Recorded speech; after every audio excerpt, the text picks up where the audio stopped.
اللهم اغفر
للمؤمنين والمؤمنات والمسلمين والمسلمات الله أن محمد الله وأهله صلى الله عليه وسلم سبحان ربك رب العزة عما يصفون وسلام على المرسلين والحمد لله رب العالمين. सुन्नत नमाज पढ़ लो, इसके बाद प्रोग्राम स्टार्ट होता। नमाज पढ़ लो।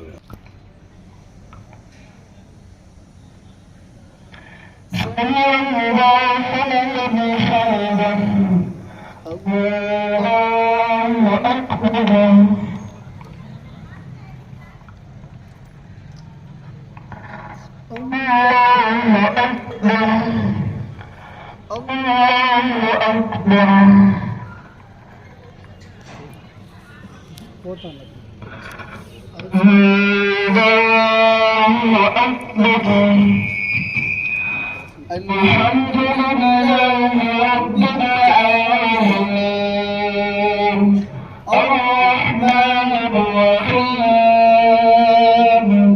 مالك يوم الدين إياك نعبد وإياك نستعين اهدنا الصراط المستقيم صراط الذين أنعمت عليهم غير المغضوب عليهم ولا الضالين.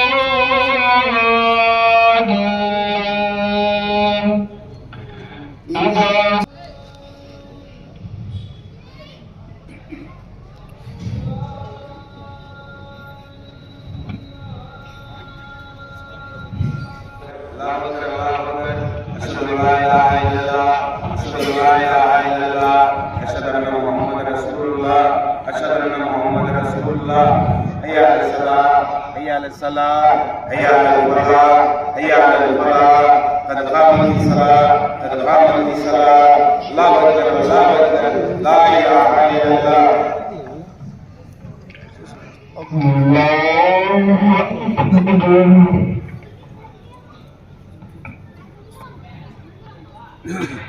الحمد لله رب العالمين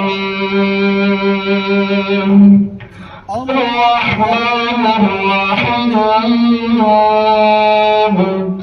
مالك يوم الدين إياك نعبد وإياك نستعين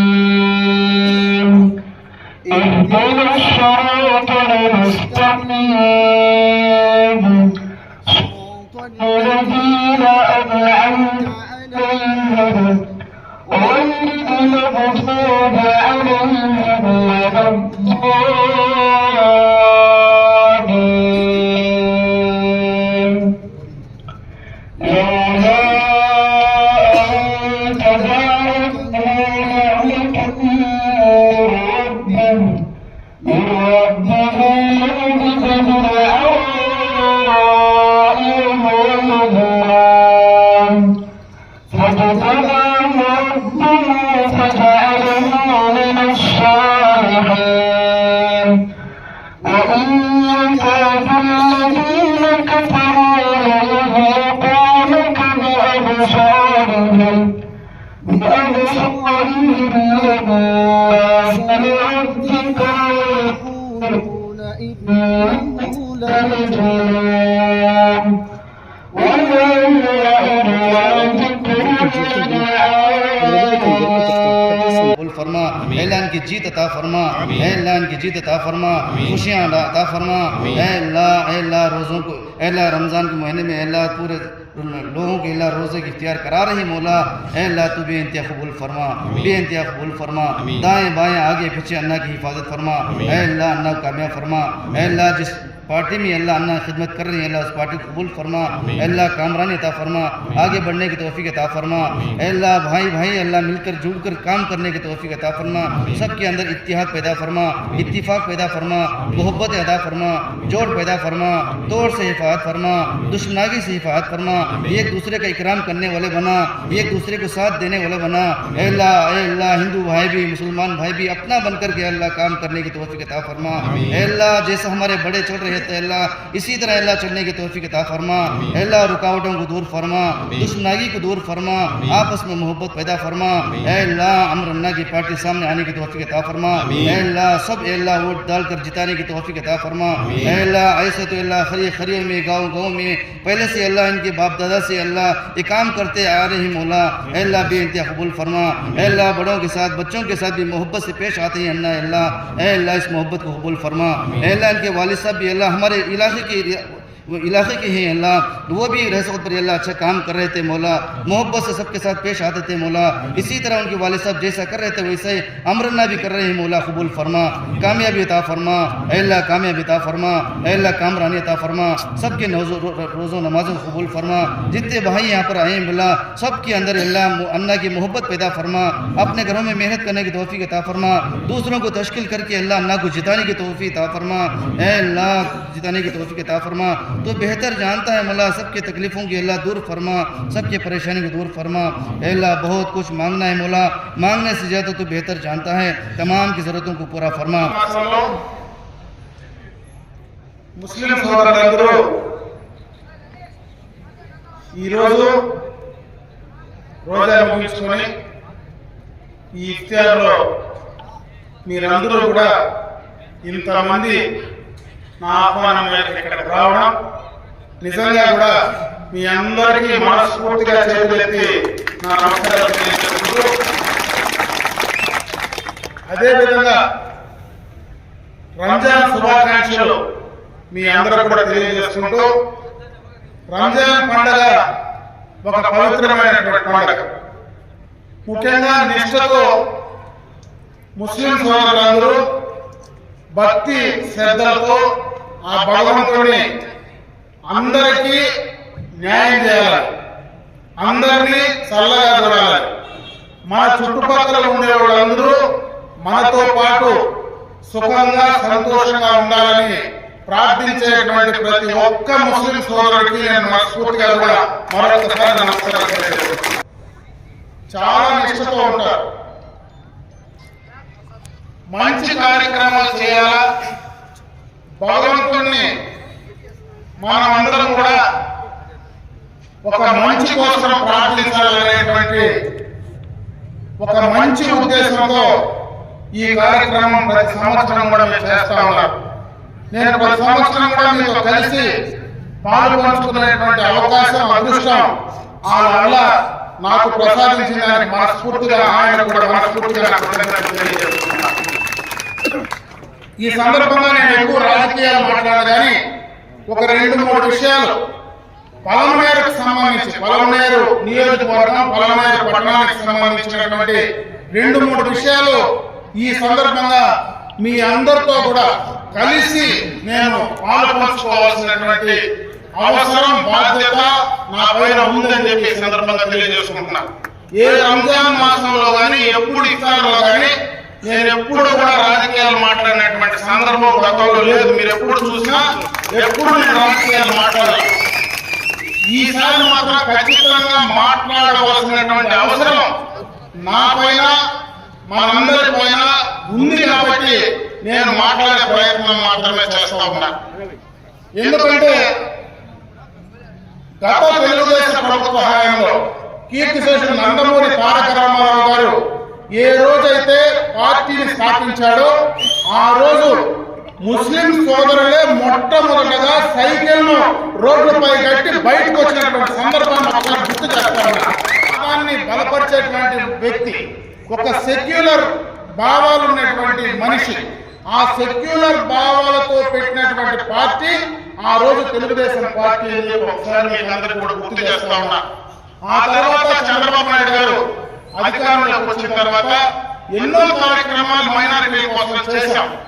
ఎందుకంటే ఈ రోజు ఈద్గాలు దర్గాలకు మసీదులకు మొట్టమొదటిగా డబ్బులు ఇవ్వాలా అని ఆలోచించింది మాత్రం చంద్రబాబు నాయుడు గారి ఒకసారి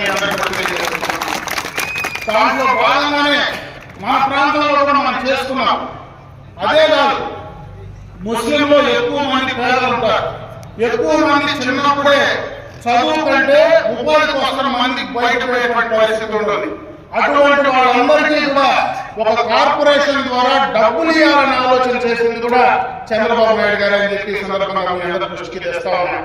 ఈ రోజు మసీదుల్లో ఇమాములకు మౌజములకు డబ్బులు ఇవ్వాలా అని మొట్టమొదట ఆంధ్ర రాష్ట్రంలో మొదలుపెట్టింది కూడా చంద్రబాబు నాయుడు గారు అని చెప్పి దృష్టికి తెస్తా ఉన్నాం. అదేవిధంగా పేద ముస్లింలు ఎవరైనా చదువుకోవాలంటే చదువుకొని బయట దేశాలకు వెళ్ళి పెద్ద చదువులకు పోవాలంటే విదేశీ విద్య అనే కార్యక్రమాన్ని తీసుకుని వాళ్ళకు కూడా డబ్బులు విదేశీ విద్య కోసం మరి ప్రభుత్వం నుంచి ఆర్థిక సహాయం చేయాలని ఆలోచన చేసింది కూడా చంద్రబాబు నాయుడు గారు అని చెప్పి సందర్భంగా మీకు గుర్తు చేస్తా ఉన్నా. ఈరోజు చాలా మంది ముస్లిం సోదరులు హజ్ యాత్రకు పోతారు. హజ్ యాత్ర అనేది జీవితంలో ఎప్పుడైనా ఏ ముస్లిం సోదరుడైనా ఒక్కసారి హజ్ యాత్ర చేయాలా, నా జీవితం సార్థకం అవుతుంది అనేటువంటి ఆలోచన ముస్లిం సోదరులకు ఉంటుంది. ఆ హజ్ యాత్రకు సంబంధించి హజ్ బోర్డులు కట్టి ముస్లింలు బయట వెళ్ళాలంటే వాళ్ళని తీసుకెళ్లి చేసేటువంటి ప్రయత్నం కూడా మొట్టమొదటిగా చేసింది చంద్రబాబు నాయుడు గారు అని చెప్పి సందర్భంగా కూడా నేను ఒకసారి గుర్తు చేస్తాను. ఇటువంటి పండుగ సందర్భంగా పేద ముస్లింలకు అందరికీ కూడా రంజాన్ తోఫా ఇస్తే ఆ రోజు రంజాన్ పండుగ రోజు పేదవాళ్ళందరూ కూడా సంతోషంగా సుఖంగా ఆ పండగ చేసుకుంటారు. ఈ యొక్క తోఫాతోనే వాళ్ళ పండగ చేసుకోరు. కానీ ఆ యొక్క పండగని గౌరవించి వాళ్లకు నేను ఇది ఇస్తే నాకు కూడా ఆ భగవంతుడు అల్లాహ్ పైన నమ్మకం, అదేవిధంగా వాళ్లకు అది ఇచ్చిన దానివల్ల ప్రభుత్వ పరంగా నేను గౌరవించేటువంటి పరిస్థితి ఉంటుందని ఆ రోజు రంజాన్ తోఫా ఇచ్చారు. రంజాన్ తోఫా ఇవ్వకుండా పోతే పండుగ చేసుకోవడం కాదు, అది ఇస్తే అది ఒక గౌరవంగా కూడా ఇచ్చినటువంటి సందర్భాన్ని ఒకసారి మీ అందరి దృష్టికి తెచ్చేటువంటి ప్రయత్నం చేస్తా ఉన్నాం.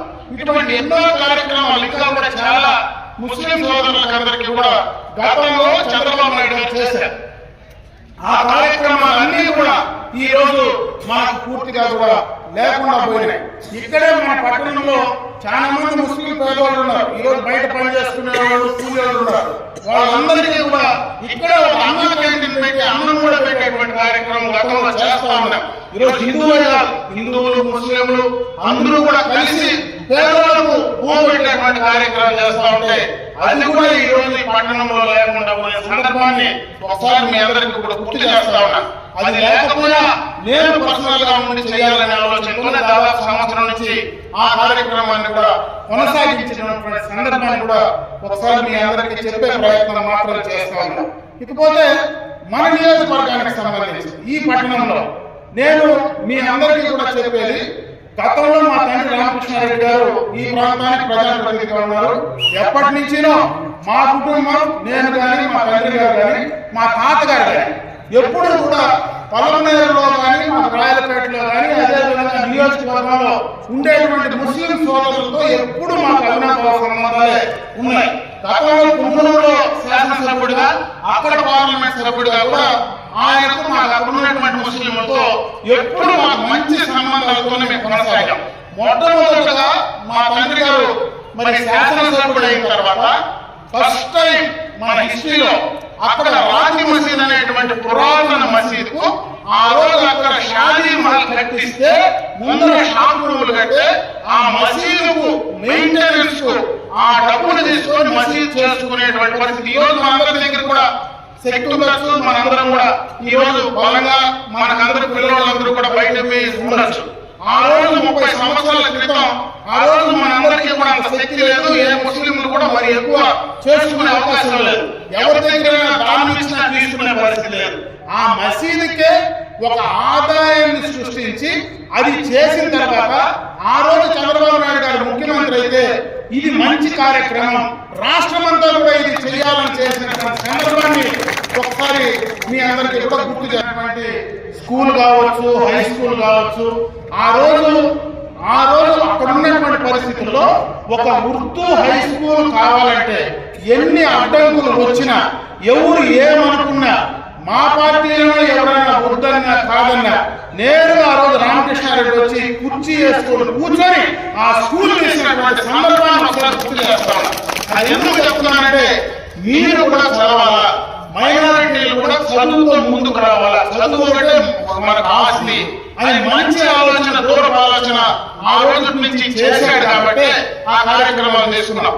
ఇదే టౌన్లో షాదీ మహల్, మీకు దండపల్లి షాదీ మహల్ కావచ్చు, జనామఠం షాదీ మహల్ కావచ్చు, 2 షాదీ మహల్ ఆయన శాంక్షన్ చేసి ఆ రోజు చేస్తే పేద ముస్లింలందరూ కూడా అక్కడ పెళ్లిళ్ళు బ్రహ్మాండంగా కూడా ఈ రోజు దాకా కూడా చేసుకుంటా ఉన్నారు.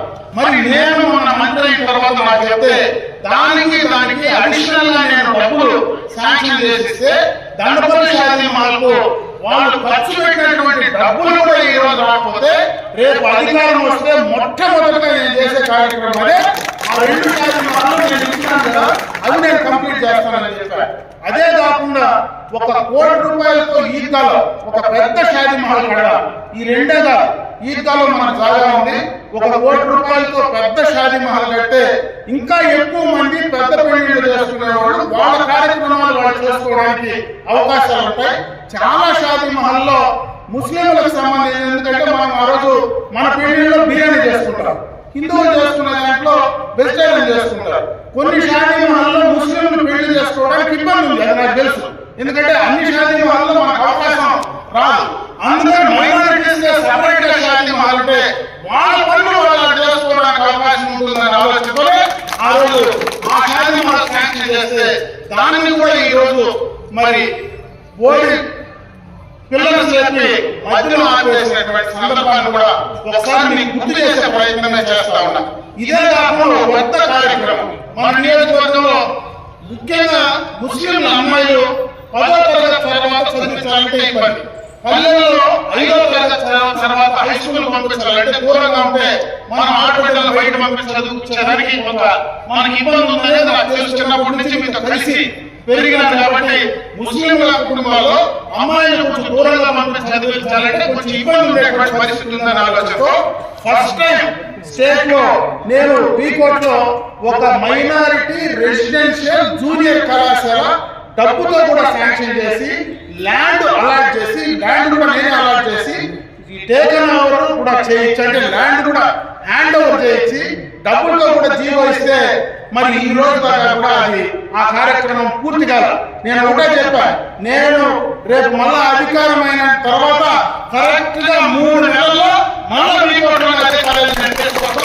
ఈ నియోజకవర్గంలో మైనారిటీల కోసం ఆ కార్యక్రమాన్ని నేను మళ్ళా ఏదైతే వాళ్ళ కోసం నేను చేశాను. నాకెవరు ఇక్కడ ఉండేటువంటి మైనారిటీ సోదరులు కూడా నాకు ఆ షాదీ మహల్ కావాలా, నాకు ఆ స్కూల్ రెసిడెన్షియల్ అమ్మాయిలు కావాలా అని నన్ను ఎవరు చెప్పలే. నా మనసులో ఉండేది, నా మనసులో ఉండే ఆలోచనతోనే ఆ రోజు అవన్నీ మీరు రాకపోయినా కూడా ఉండేటువంటి సందర్భాన్ని ఒకసారి మీకు గుర్తు చేస్తాం. గతంలో మా తండ్రి గారు కావచ్చు, నేను కావచ్చు, ఈ రోజు మనం అందరం కూడా ఇక్కడ కలిసి ఉండేవాళ్ళం. మైనారిటీస్, హిందువులు అన్నదమ్ముల మాదిరి పార్లమెంట్లో ఎప్పటి నుంచో కలిసి ఉండేటువంటి కుటుంబాలు అన్నమాట. మీ ఇంట్లో పెళ్లిళ్ళకి మేము వస్తాం, మా ఇంట్లో పెళ్లిళ్ళకి మీరు వస్తారు, మీ ఇంట్లో పండుగ అయితే మేము వస్తాం, మా ఇంట్లో పండుగ అయితే కూడా మీరు వచ్చినటువంటి సందర్భాలు ఉన్నాయి. మనం అన్నదమ్ముల మాదిరి పోయేటువంటి కార్యక్రమం. అయితే ఈ రోజు కొత్తగా కొంతమంది ఈ ఎన్నికలకు సంబంధించి కొన్ని రాజకీయాలు చేసేటువంటి పరిస్థితి కనపడతా ఉంది. కాబట్టి దానిపైన నేను ఈ రోజు వివరణ ఇవ్వాలని చెప్పి ఈ సందర్భంలో నేను మాట్లాడే ప్రయత్నం చేస్తా ఉన్నా. ఈ రోజు ఎన్ఆర్సీ పైన, సిఏఏ పైన మాట్లాడుతున్నారు. నేను ఒక ప్రశ్న అడుగుతా ఉన్నా. ఎన్ఆర్సీ, సిఏఏ, నేను సిఏఏ వచ్చినప్పుడు నేను అందుబాటులో లేకపోతే, నా భార్య వచ్చి రోడ్లో నిలబడితే, సమాజంలో నిలబడితే, భారతీయ జెండా పట్టుకొని, దేశ జెండా పట్టుకొని నా భార్య స్కూల్ ఎక్కి మాట్లాడినటువంటి సందర్భాన్ని నేను ఈరోజు గుర్తు చేస్తా ఉన్నాను. అదే నేను లేదు, సమాజే దానికి సాక్ష్యం పక్కనే ఉన్నాడు.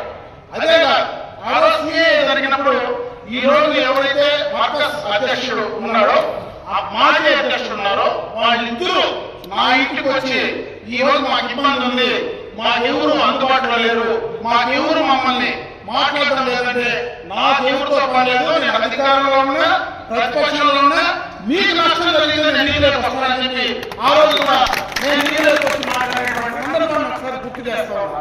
నేను ఎందుకు ఈ విషయాలు మీకు చెప్పే ప్రయత్నం చేస్తున్నానంటే, ఈ రోజు ఏదో ఎక్కడో ఢిల్లీలో ఉండే బూసిని చూపించి ఏడ మనల్ని బెదిరించే ప్రయత్నం చేస్తున్నారు. ఆ బూసిని ముందే చూసినాం. 1999లోనే ఆ రోజు ఎన్డీఏతో చంద్రబాబు నాయుడు గారు ఉన్నారు. ఆ రోజు ఆ 4 ఏళ్ళు వాజ్పేయి ఉంటే కూడా ఈ రాష్ట్రంలో కానీ, మన నియోజకవర్గంలో కానీ ఏ ముస్లింకు అన్యాయం జరగల. ఈ రోజు ఆ ముస్లింల కోసం ఉండేదానికి మేము సిద్ధంగా ఉన్నాం. 2014లో కూడా ఎన్డీఏతో కలిసి ఆ రోజు అధికారంలోకి వస్తే, ఆ రోజు కూడా ఎప్పుడైనా ముస్లింలకు సంబంధించి ఏమి ఇబ్బంది జరగల. నేను ఒకటే చెప్తా ఉన్నా, నేను అమర్నాథ్ రెడ్డిగా రేపు ఎప్పుడు ఎక్కడున్నా, నేను రాజకీయాల్లో ఉండని, రాజకీయాల్లో లేకుండా పోని, అధికారంలో ఉండని, ప్రతిపక్షంలో ఉండని, మీకు ఎప్పుడైనా నష్టం కష్టం కలిగిందంటే నేను మీ ముందు అది ఒక్కటి కాదు. నేను మీ మనిషి, ఎక్కడో ఢిల్లీలో ఉండేవాడు ఏం చేయడు. ఇక్కడ నన్ను దాటుకొని మళ్ళీ పొలంలోకి రావాల్సింది, కానీ నన్ను దాటుకోకుండా ఎవరు పొలంలోకి వచ్చే పరిస్థితి లేదు. ఇక్కడ ఉండేది అమర్నాథ్ రెడ్డి, ఇక్కడ ఉండేది ఒక సెక్యులర్ భావాలు ఉండేటువంటి పార్టీ, ఒక సెక్యులర్ భావాలు ఉండేటువంటి మనిషి అమర్నాథ్ రెడ్డి.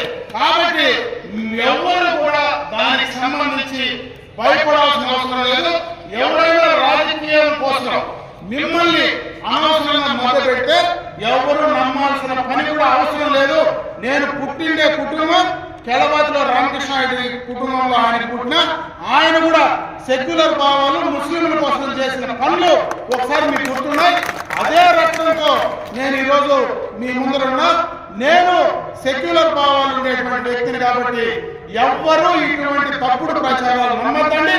మీకు ఎప్పుడైనా ఇబ్బంది జరిగినప్పుడు నేను ఉదాహరణ కూడా చెప్తా ఉన్నా. ఇబ్బంది జరిగినప్పుడు వచ్చి నిలబడింది నా కుటుంబం, నా భార్య కూడా ఎప్పుడు రోడ్లేదు. అటువంటిది మీకోసం వచ్చి రోడ్లు నిలబడుతున్న సందర్భాన్ని నేను గుర్తు చేస్తా ఉన్నా. నేను కూడా వచ్చి నిలబడ్డా.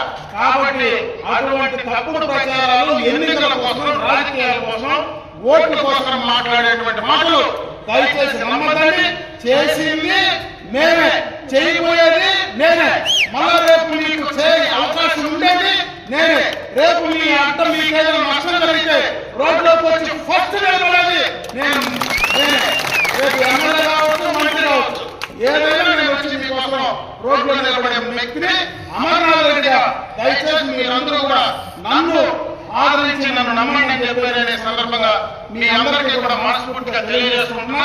ఇది ఎన్నికల మీటింగ్ కాదు కాబట్టి నేను ఎన్నికలకు సంబంధించి ఈ రంజాన్ పర్వదినాన నేను మాట్లాడకూడదు. అయితే నేను చెప్పిన విషయాలు వాస్తవాలు.